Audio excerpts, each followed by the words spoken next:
Monsieur Mrawad, quelles sont les mesures concrètes que vous allez prendre en tant que député de l'opposition pour pouvoir peser aussi bien au niveau de l'application de la 1701 qu'au niveau du dossier présidentiel?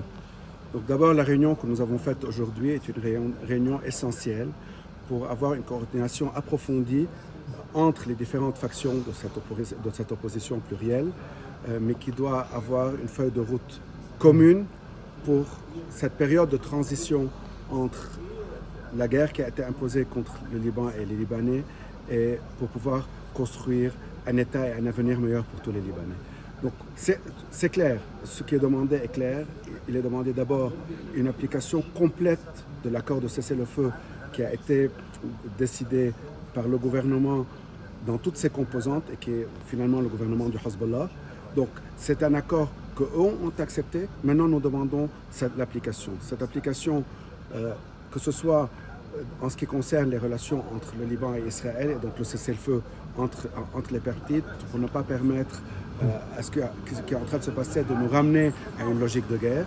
Deux, de passer d'un cessez-le-feu temporaire à un cessez-le-feu définitif et finalement revenir à l'accord d'armistice de 1949 avec Israël. Trois, de pouvoir construire un État. Et cet accord, l'accord de cessez-le-feu ne concerne pas seulement le sud du Litanie ou la relation avec Israël, mais elle concerne aussi le monopole par l'État de la violence légitime, des armes et du contrôle de ses frontières.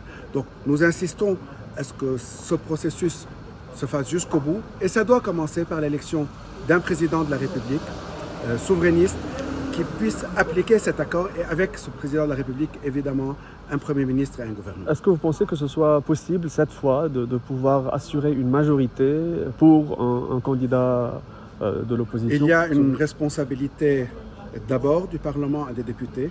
C'est un choix fondamental. Est-ce que nous voulons continuer dans une logique de guerre? Est-ce que nous voulons continuer dans une logique de destruction de l'économie, de destruction de l'infrastructure, de guerre continue? Ou bien est-ce que nous voulons tourner cette page?